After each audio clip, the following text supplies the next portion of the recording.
All right, so I just got back from watching Captain America: Brave New World, the fourth Captain America movie, and the first one where Anthony Mackie's Sam Wilson is Captain America instead of Chris Evans' Steve Rogers. This new Captain America, Sam Wilson, he became Captain America at the end of the Falcon and Winter Soldier series, even though he was given the shield and at the end of Endgame. So this has been a long time coming. It's been, what, 6 years since Endgame came out, and it's been, what is it, four years since Falcon and Winter Soldier came out. So we've kind of been waiting for, Sam Wilson to come into his own as Captain America, where we finally get to see him in action. So, I was looking forward to this one. And then we get Harrison Ford in this movie, Harrison Ford is probably one of my favorite actors. I just love everything that he does. I think he's fantastic in almost every movie he's in. And he's here to replace William Hurt as Thunderbolt Ross, who's, it's not a really spoiler because it's in the trailers, but who becomes the Red Hulk and has to fight Captain America. And this movie is it's trying to invoke sort of an espionage feel of someone's pulling the strings of the American government, who's behind this, there's presidential assassination attempts and all this, political intrigue, stuff like that. It's trying to remind us of Captain America: The Winter Soldier, which is a lot of people's favorite MCU movie. Unfortunately, it falls very much short of the mark being as good as The Winter Soldier. That movie actually did feel tense and had high stakes. This movie does not feel tense and does not have high stakes. That doesn't mean it's awful. I don't think it's terrible, but I do think this movie is very meh. It's very by the books. It's very, by the numbers. It feels very safe. It's not really taking a lot of big risks.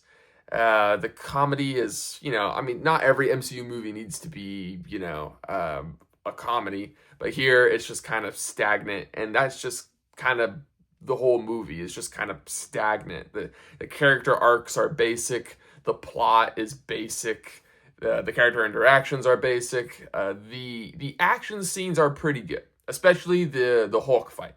I really like the Hulk fight. This movie doesn't suffer when it comes to the action.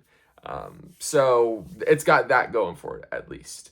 But yeah, I'm very dispassionate about this movie, which is a shame because there was a time when I was very passionate about basically every single MCU movie. But lately, the quality has been dipping so much that even when we get one that's this meh, I don't really care because we've gotten a lot of meh MCU movies in the last 5 years. So we can just add this one to the pile. My fingers are crossed that Thunderbolts and Fantastic Four are good. If those two movies are bad, I will probably be a bit more upset. But I can just kind of tell from the trailers that this one wasn't going to be very good. And, it wasn't awful, but it wasn't great either. So yeah, I honestly, if you're an MCU fan, go watch it in the theater. You've bought in, you've drank the Kool-Aid like I have. If you are a Marvel fan, you like all this stuff. Yeah, go watch it in the theaters, and you can critique it with your friends and all that stuff. If you are a casual, you only watch a couple of these movies, you're not really that invested in the MCU storyline, you just want to watch a good movie. I would say this is one that you could definitely wait until it's on Disney Plus. I don't think it's worth the price of a movie ticket to go watch basically a generic action movie that doesn't really add anything new to the genre.